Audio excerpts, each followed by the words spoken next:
کہ وہ کرنے والا زیادہ ہے، وہ پڑھنے والا زیادہ ہے، وہ مہربانی کرنے والا زیادہ ہے، وہ عطا کرنے والا زیادہ ہے، وہ نوازنے والا دوسرے کے بنسبت زیادہ ہے، یا بات کی نسبت زیادہ، یا سب کی بنسبت زیادہ. سمجھ آئیے آپ کو؟ اس لیے داتا صاحب فرماتے ہیں شفیق ترین. کیا فرماتے ہیں؟ برادران تو. برادران یعنی جس کو سمجھ نہیں آتی کہ یہ کیا کلام میں واقع ہو رہا ہے، تو داتا صاحب رحمۃ اللہ علیہ بتا رہی ہیں تیرے بھائیوں میں سے تیرے سب سے زیادہ مہربان. دیکھو ترجمے نے بتا دیا کہ یہ مضاف مضاف ہیں.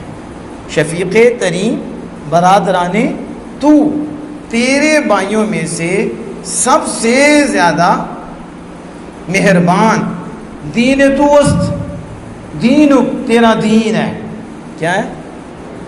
اب اگر آپ کو عربی کی ترکیب نہیں آتی تو فارسی کی ترکیب بتا دے گی کہ یہ جملہ اسمیہ خبریہ بن رہا ہے.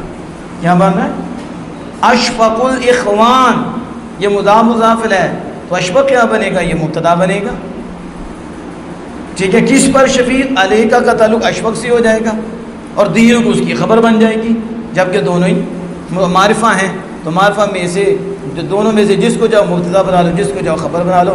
دین پہلے لے آؤ یا بعد میں رکھو، معنی میں کوئی فرق نہیں آئے گا. تو اشفق الاخوانی علیہ کا دینک، تمہارے بھائیوں میں سے سب سے زیادہ مہربان دین تو وسط، تیرا دین ہے. کیا ہے؟ اس طرح آپ تقریر کریں، ٹھیک ہے، تو پھر جراثیم نہ دور ہو جائیں، تو یہ بچ نہ جائیں ان کو جو بند کمرے میں بیٹھ کے جاہل قسم کے لوگ دین پھیلا رہی ہیں. جب آپ اس طرح بولیں گے، محنت کریں گے، کلام کا تعلق دیکھیں گے، تو جب آپ صحیح بولیں گے تو اگلے بچیں گے نا. تو جب آپ ہی محنت نہ کریں، بس سرسری نظر لگائی اور چلے گئے، تو اس لیے گرامر پڑھی ہے کہ سرسری نظر لگانی ہے، اس لیے ہم محنت کر رہے ہیں، درس نظام میں پڑھی، اس لیے فارسی پڑھی ہے نہیں. اس لیے اس کی طرف آپ کو کیا کرنا پڑے گا؟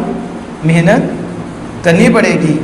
تو از آنچ نجات مرد اندر متابعت دین بود و ہلاکش اندر مخالفت دادا سارا مطالعہ فرماتے ہیں کہ مطلب کیا ہے؟ فرمایا کہ کیونکہ مرد کی نجات دین کی پیروی کرنے میں ہے، مرد کی فلاح اور مرد کی کامیابی دین کی اتباع میں ہے، دین کی پیروی میں ہے. ہلاکش اندر مخالفت اور مرد کی تباہی اور مرد